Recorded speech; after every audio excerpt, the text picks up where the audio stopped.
Hare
One last time all together with full intent. Hare Krishna.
Thank you for participating in that first chant.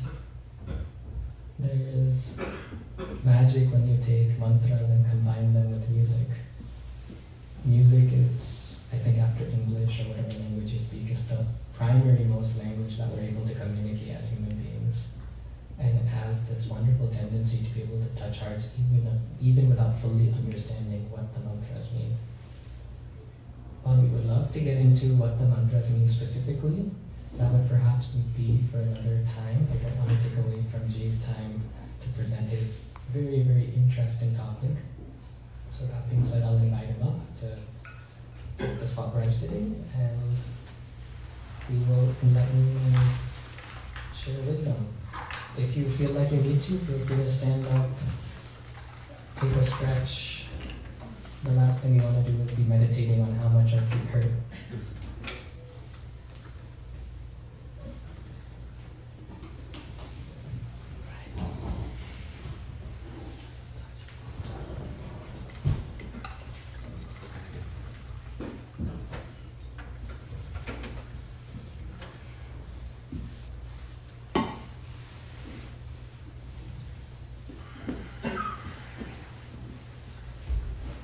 Firstly, I'd like to take this moment to thank you, all of you who could have been anywhere in this last couple of hours that you took time to get here, and an hour of being here, and even of being here for another hour.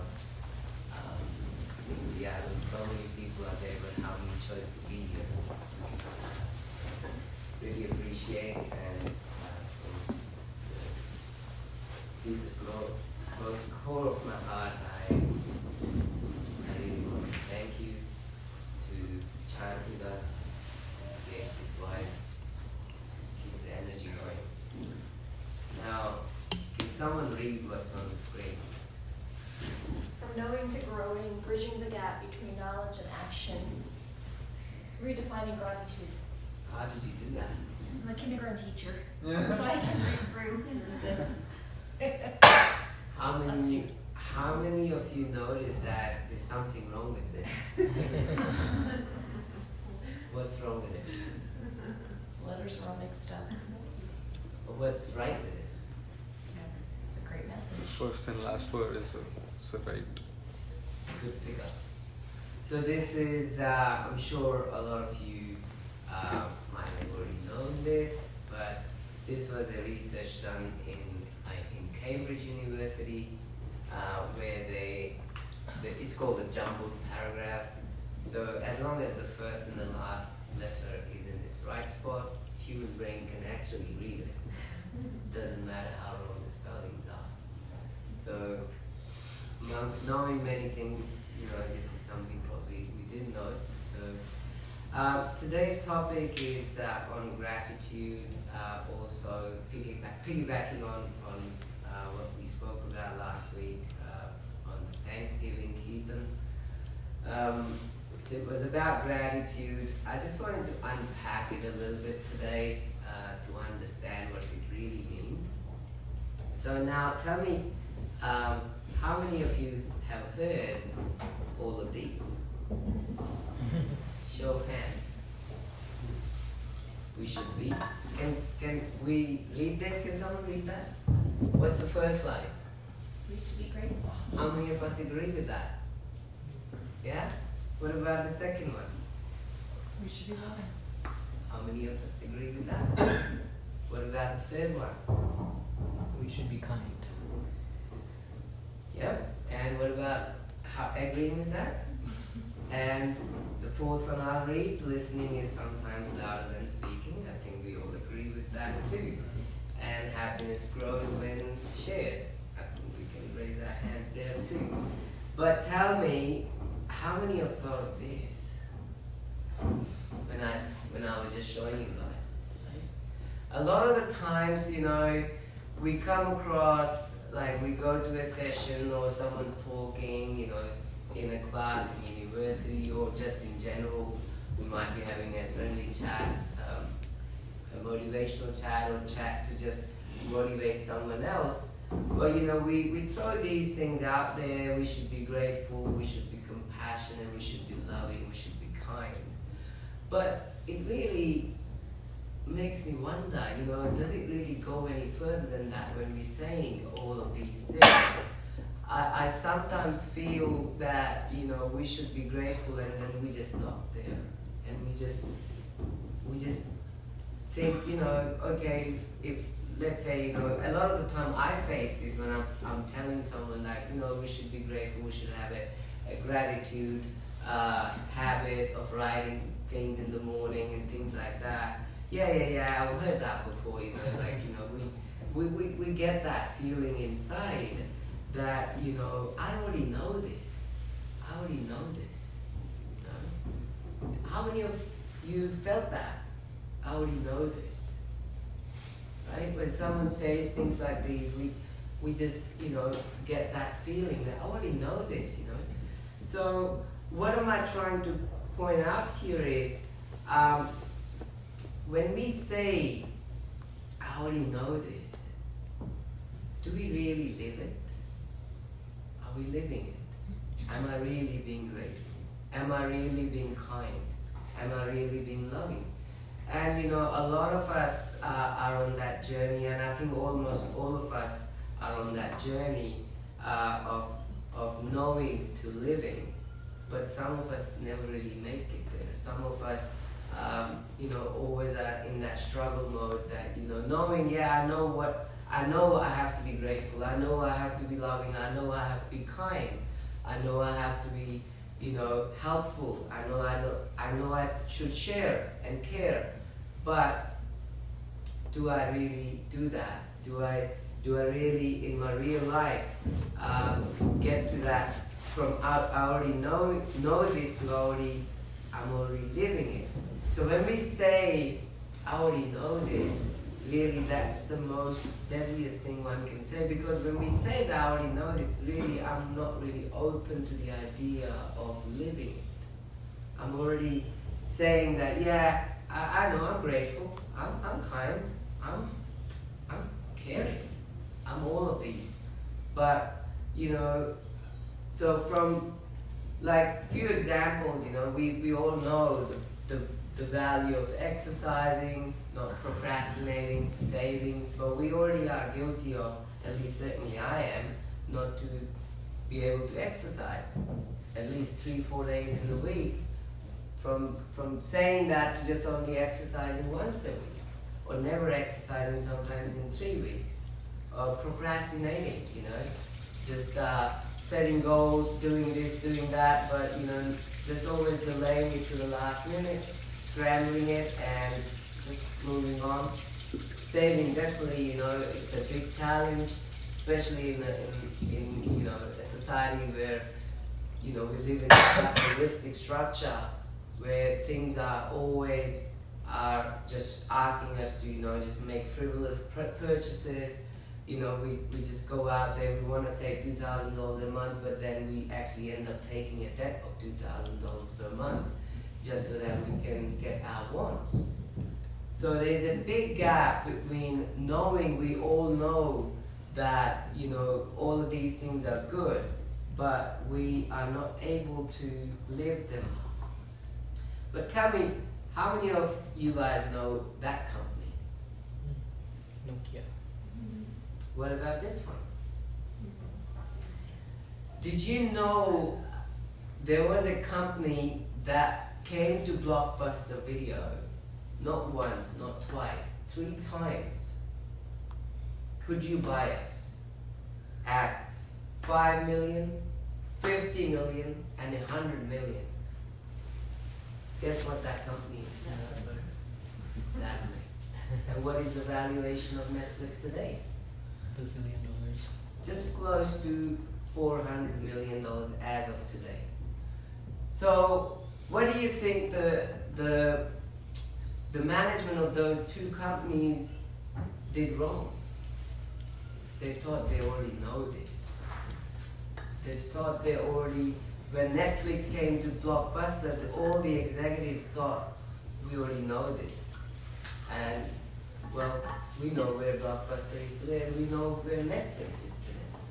So when we say that we already know this, and, you know, we stop growing, we have to start living it. We have to start thinking about, when I really talk to someone, am I really listening? If I didn't listen, did I confess to myself, or at least to that person, that I actually could not listen to what you were saying? Can you repeat that? And I'll try my best to understand you. To be really genuine is what it means to be living it. Now tell me, how many of you guys know the story of the shepherd? So the shepherd boy, he lived in a village. He used to go out of the village with the sheep, and he used to herd them around. And one day he just wanted to play a prank on the villagers, and then he came back and said, "Hey, there's a wolf, please come and help me." They all came, and there was no wolf, and then he laughed and he chuckled. He had a good laugh at them. "Oh, you know, you fools, you know." And then another time he did the same. He laughed at them. And one day the real wolf came and ate him. So the moral of the story is, trust, once lost, is hard to regain, so be reliable and truthful. We all know that. But let's look at things in the same light. Now tell me, how many of you, or I can certainly say I've said that many times on the phone call, and forgot to actually call that person back. Right? Although this is not such a serious offense, let's meet up soon. We all are guilty of that. Let's meet up soon. How many times do we say that? Let's meet up soon. And what about this one?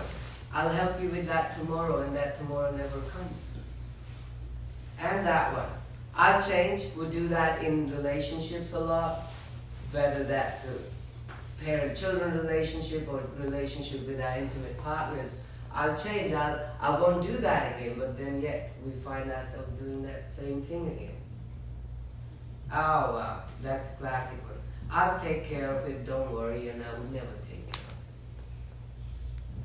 it. So, already we just saw that, like, you know, we all know by heart that, you know, trust once broken, it's very hard to gain, but these things that do come up in our daily life, although they are very little offenses, at least as the majority of the populace considers it, because these are something not to be taken too seriously, but I think gratitude really starts here. To never really say someone, "I'll call you later," if you don't intend to call them, or if you intend to call them, you just fix a time and don't say, "I'll call you later," "I'll call you at this time," and you make sure you do call them.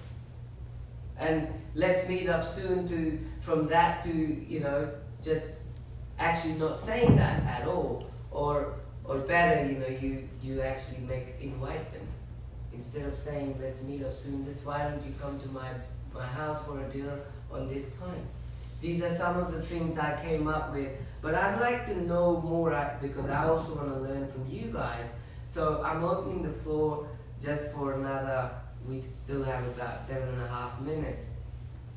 I would like you to please tell me that, have you ever been to a place, maybe like this tonight you're at a Kirtan festival, you're at a Kirtan event, and knowing that, I know what goes on there, yeah, there will be really beautiful music, there will be good food, there will be good company, but I'm not going to go to that. But then you somehow ended up there, got dragged by another friend, and then you were like, oh, you really learned something, you gained something. So I would like to really open the floor to you guys, if someone wants to share, if you ever experienced that, and if anything shifted for you from that experience.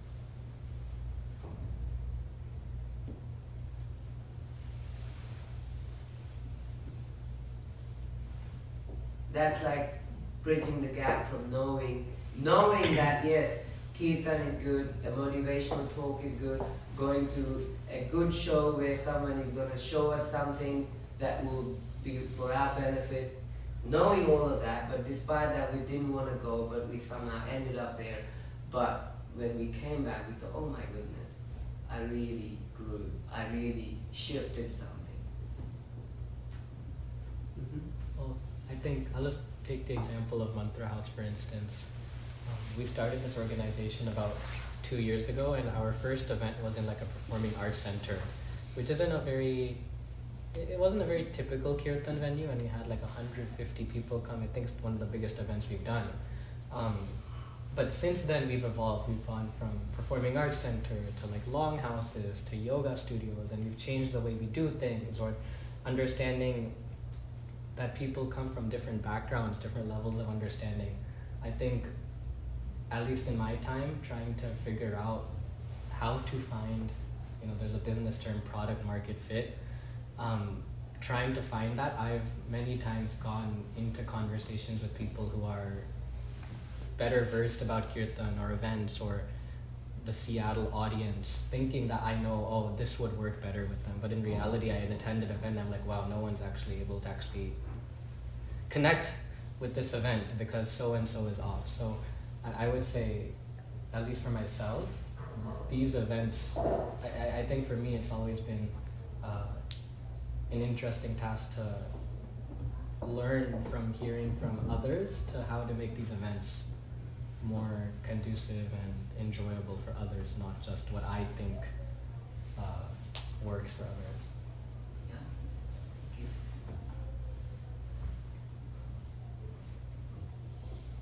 Yeah. Yeah. In general, I kind of had this thought a while ago as well, where sometimes I go to a place and there's maybe like some lecture there or some speaker talking about something, and I realize that it's not necessary all the time that the purpose of me being in that place is to get the information that the other party is trying to share, but also to make the experience my own. To kind of discover myself in a new environment, to see what are the things in this environment that make me uncomfortable, or what are the things in this environment that make me happy, right? So sometimes I'll go into a seminar or a class where maybe I already know a lot of things that they're going to present, but maybe I'll pick up on something interesting like, hey, you meet new people, right? And every single person is a very different person. Maybe you get some new information based on some new person. Or you get some new information about yourself, saying like, hey, this person said something and I didn't like that. And instead of just saying, I don't like this place, I'm never going to go here again. Maybe like, hey, what is it about me that I have deep down that kind of didn't resonate, right? So I think not necessarily specific to Mantra House, but in general, I found that there's a lot of value in just trying new things and going into new places, even if you think that you already know what it's going to be about, just because you haven't been in that specific situation.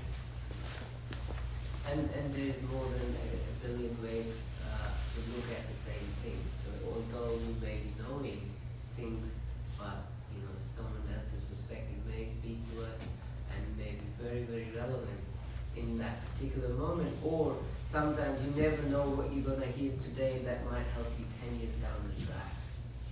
So definitely it does help.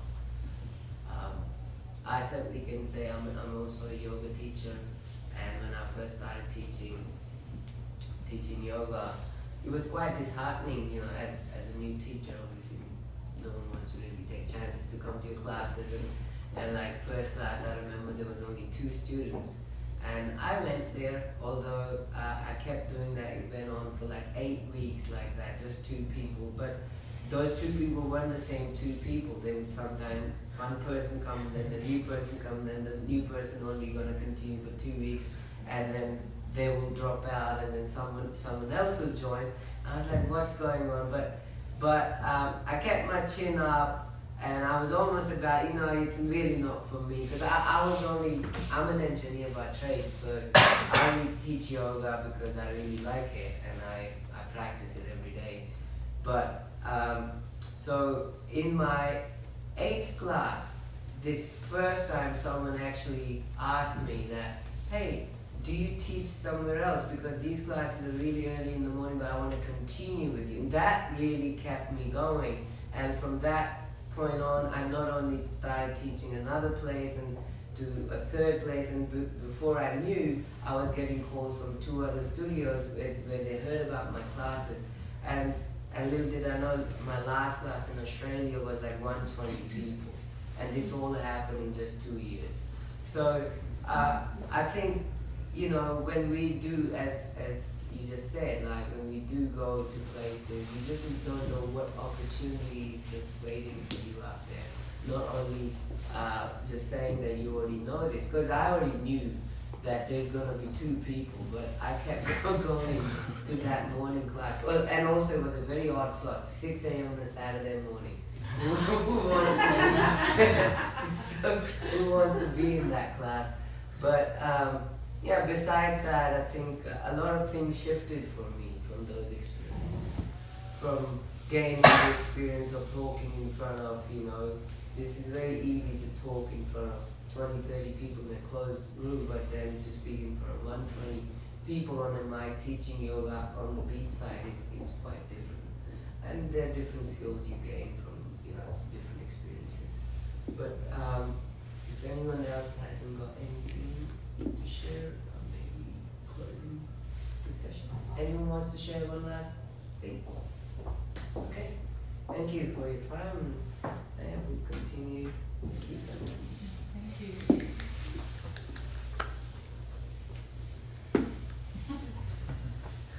So yeah, that's one thing I wanted to show you guys. You know, it's like knowing the park, but not walking is like buying a treadmill and using it as a complement.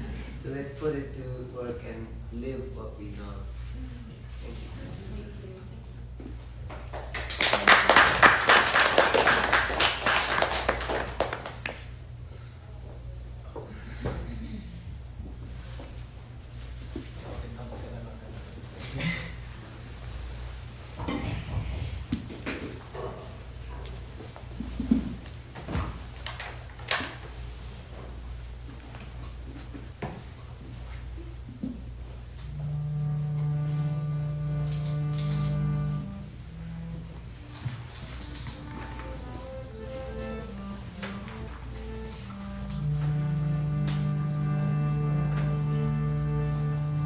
Yes, and feel free to take a stretch break if needed.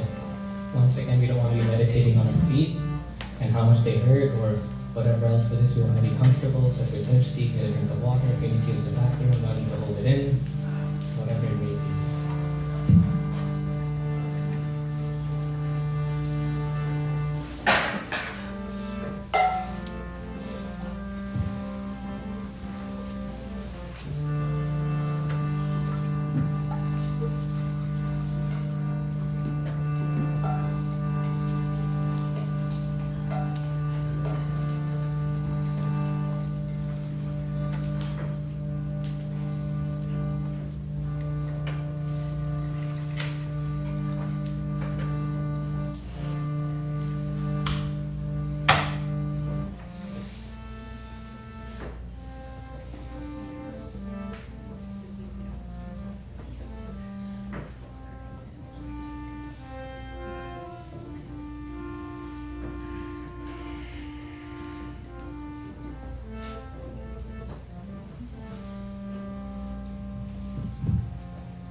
our second and final chant for the evening will be this beautiful chant.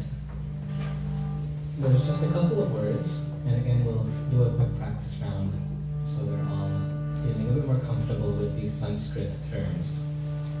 So the first word is Radha, Ramana, Haribol, Jai Jai, Radha, Ramana, Haribol. So when it's put together, it's Radha Ramana Haribol.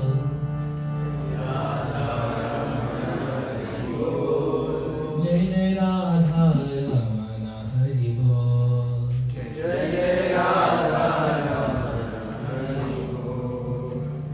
Wonderful. Well, all be on the hang of it.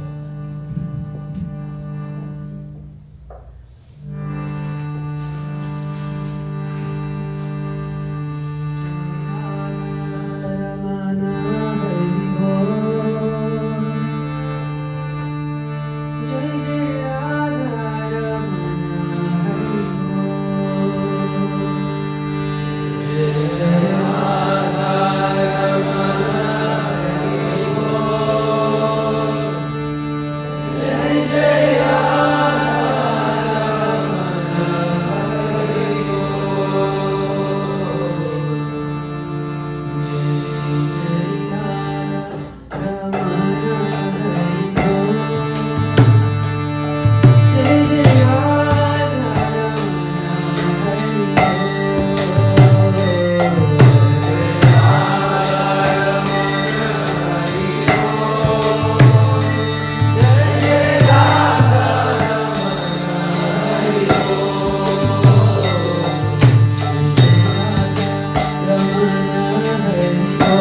you.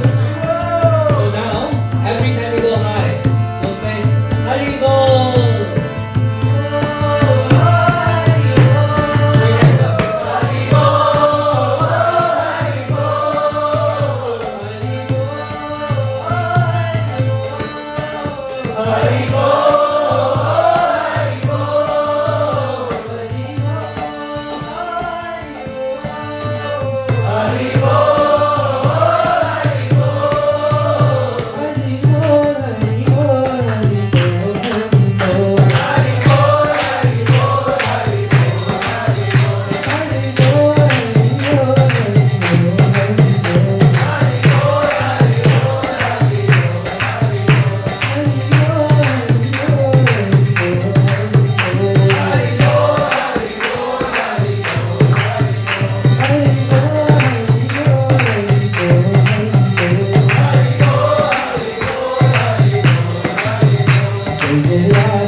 So Hari Bol it's such a special bhakti term.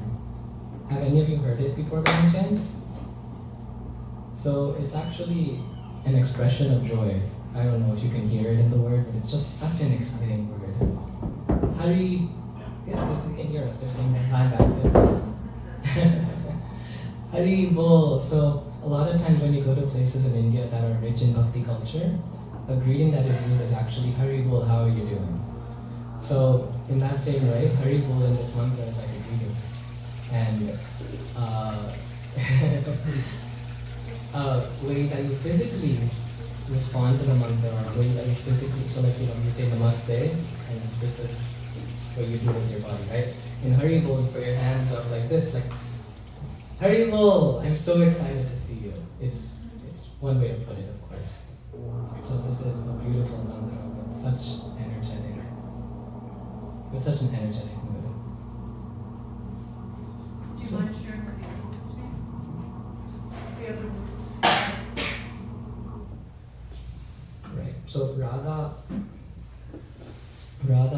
divine potency that is feminine, right? So bhakti actually has a lot of deep meaning in, feminine energies.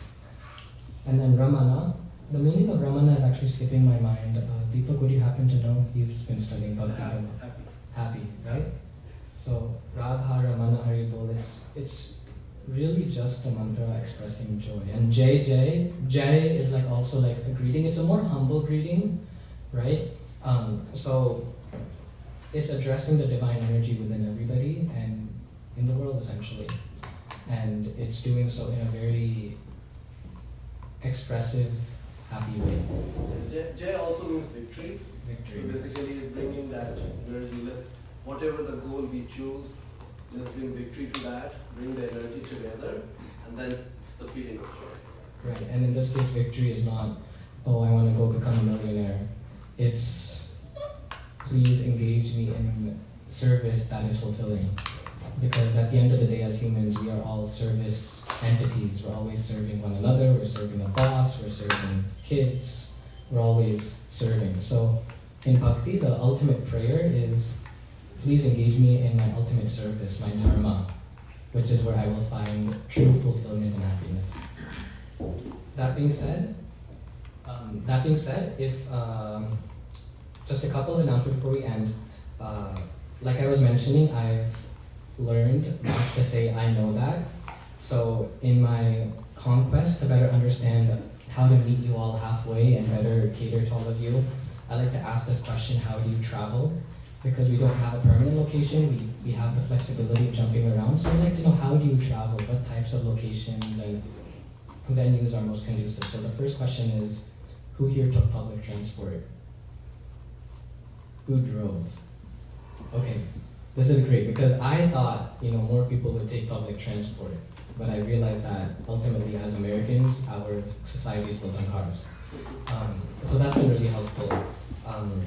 And this will help us continue building programs at locations that hopefully are easier for you to find parking. And then we are wrapping up Mantra House for the year. We'll be back second week of January, but one of our last in-person programs is next Saturday, again here at the Green Yogi. We have a vinyasa and painting winter solstice event, which will be, I think, really special, really creative, really fun. Plus we'll have tea and other refreshments to just make it such a nice community bonding event. So if you're here around on the 21st, 6 p.m. here at the Green Yogi. And then if you would like to stay connected, you can scan this QR code. It takes you to our Mantra House WhatsApp announcements group where we share about other ongoing offerings both online and in person. And if you are looking for the next Kirtan, we will be meeting January 11th, once again, right here in the Green Yogi for the time being, to call in the new year with hopefully some blissful and intentful Kirtan. That being said, before we wrap up, one quick big thank you to our Kirtan leaders. We had Sasin leading and playing the harmonium, and then we had Sai playing the drums. Without them, this event is possible. And then we have many other volunteers who help pitch in time, effort, energy to help with everything from setting up the event, to helping with registration, to back-end logistics, actually hosting the event online. It would take me a really long time to mention all the names, but we know that they're hearing us, so we'll give them a round of applause. And then finally, a big thank you to all of you for showing up. Like Jay was saying, it takes courage and it takes intent to show up to a spiritually oriented program, a program where you're trying to work on self-improvement, self-discovery, and inner happiness. So big round of applause for all of you. Thank you so much for chanting and dancing and being here with us in the moment. That being said, we do have a delicious meal, a feast with us. I think we have like fried rice and noodles and salad and some banana bread. If you have any dietary restrictions, please do let someone know. We don't want anybody to go here in any other way that they came. So please do let us know. But other than that, hope you stick around, enjoy the community. Oh yes, and after a very, very long time, people could you grab a shirt to show? I had this shirt which said heavily meditated. I had handmade it a long time ago. But then for the past 9 months, people have been asking me where can I buy it. So we finally got them printed, heavily meditated. We'll typically sell them for $12, but because this is our like product soft launch, you can get them for 10 today because who doesn't like a good deal? So we have them in women's and men's sizes. In women's, we also have like a dark blue. Quite honestly, I can't tell the difference, but maybe you can. But if you would like that, they're near the registration desk. They're $10, and you can just either come talk to me or anybody else who's standing around there if you'd like one. Thank you so much, everybody.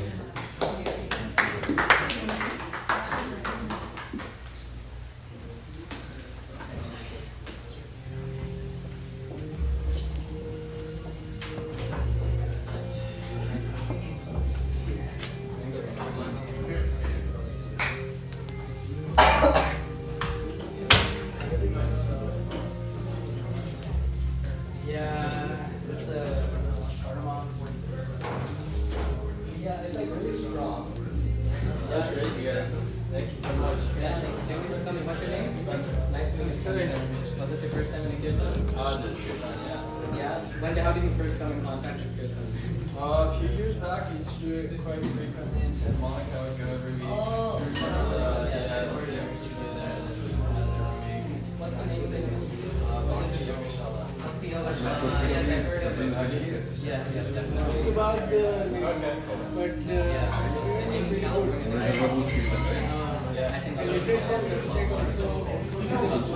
Yeah. No, it's happening